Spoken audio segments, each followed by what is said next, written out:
Indian James Cameron అని అడగగానే అందరూ చెప్పే ఆన్సర్ ఏంటి? ఎస్ఎస్ రాజమౌళి. ఎస్ఎస్ రాజమౌళిని ఇండియన్ జేమ్స్ కెమెరాన్గా అంటే దర్శకుల్లో టాప్ డైరెక్టర్గా ఈరోజు మనం చూస్తున్నాం. కానీ నేను ఈ వీడియోలో చెప్తున్నాను, ఇండియన్ జేమ్స్ కెమెరాన్ అంటే రాజమౌళి కాదు.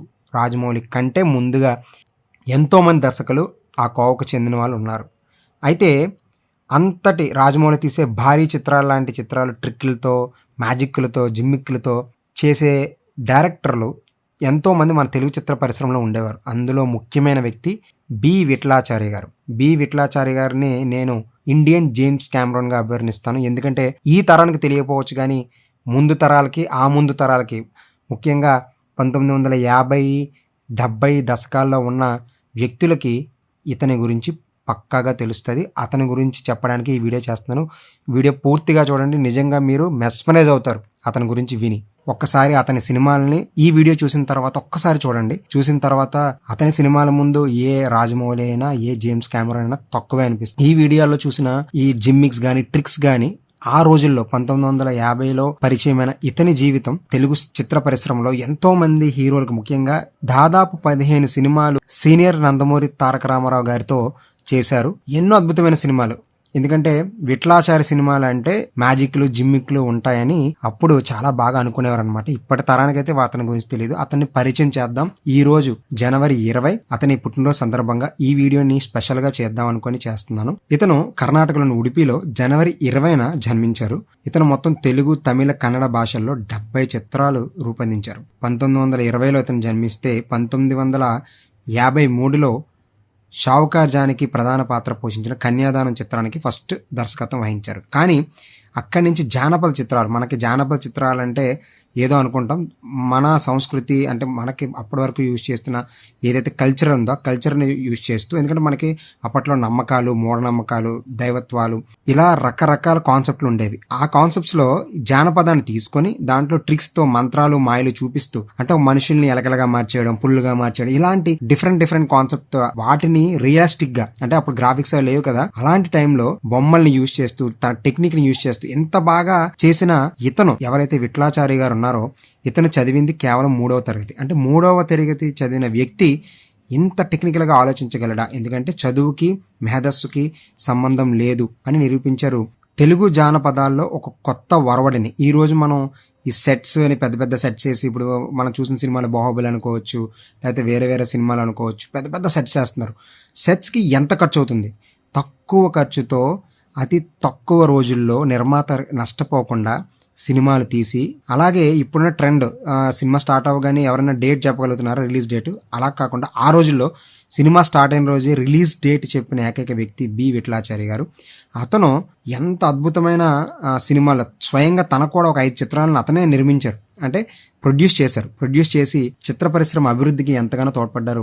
మీకు వీడియోలో చూపిస్తున్న ఈ షార్ట్స్ అవన్నీ కూడా ఎంతో కష్టపడి తక్కువ కాలంలో తక్కువ ఖర్చుతో చేశారు. అదే ఇప్పుడు ఈ రోజుల్లో మనం సింపుల్గా కంప్యూటర్తో గ్రాఫిక్స్ చేసేస్తున్నాం. కంప్యూటర్ కాకుండా తయారు చేసి వాటికి మూమెంట్స్ ఇచ్చి వాటితో ఎంతో అద్భుతమైన, అలాగని చెప్పి కథను వదిలేవారు కాదు. మంచి కథతో పాటు మంచి కథనాలతో, మంచి డైలాగ్స్తో, మంచి పాటలతో అద్భుతమైన చిత్రాలను తీశారు.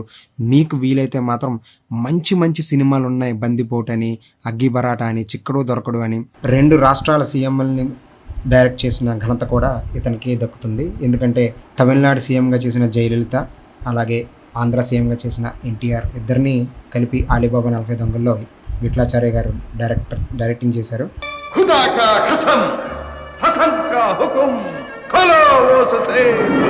ఇతను చేసిన ఇంకొక గొప్ప పని ఏంటంటే, తను సంపాదించిన సంపాదన అంతా కలిపి తెలుగు చిత్ర పరిశ్రమకు సంబంధించిన ఒక లైబ్రరీని కట్టించి దాంట్లో ఎన్నో పుస్తకాలని తను పొందుపరిచారనమాట. తన ఆస్తిని కూడా అలాగే కోల్పోయారు. ఇలాంటి దర్శకులు చాలా అరుదుగా ఉంటారు. వాడి గురించి మనం తప్పకుండా తెలుసుకోవాలి. అలాగే ఆ మంత్రాలు, మాయలు ఎంతో అద్భుతమైన, రాజకోట రహస్యం అని, జగన్మోహిని అని. ఎందుకంటే ఈ కొన్ని మీమ్స్లో కూడా ఈ జగన్మోహన్లో కొన్ని షార్ట్స్ వాడుకుంటున్నారు ఈ రోజుకి.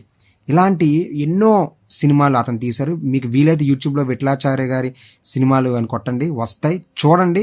నిజంగా మీరు ఎగ్జైట్ అవుతారు. ఎందుకంటే మనం తెలుసుకోవాలి, మన పాత తరం దర్శకుల గురించి కంపల్సరీగా తెలుసుకోవాలి. ఎందుకంటే ఆ సినిమాలు చూస్తేనే విలువలు అన్నీ మనకి తెలుస్తాయి. అలాగే టెక్నాలజీ తెలుస్తుంది. అలాగే కొత్త కథలు కూడా మనకు వస్తాయి.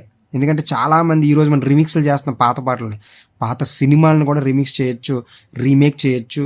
కానీ ఇదే సినిమాని విఠలాచార్య గారు తీసిన సినిమాలని ఇప్పుడు రీమేక్ చేస్తే మాత్రం కొన్ని కోట్ల ఖర్చు అవుతుంది. కానీ అప్పట్లో చాలా తక్కువ ఖర్చుతో ఎన్టీఆర్ కాంతారావులకి మాస్ ఇమేజ్ తీసుకొచ్చింది ఎవరు అంటే విఠలాచార్య గారు. ఎందుకంటే క్లాస్ సినిమాలు వచ్చేవి, కానీ కలెక్షన్ పరంగా అంటే సినిమాలో ఒక క్రియేటివిటీ ఉండాలి. బాహుబలి ఎందుకు అంత హిట్ అయింది?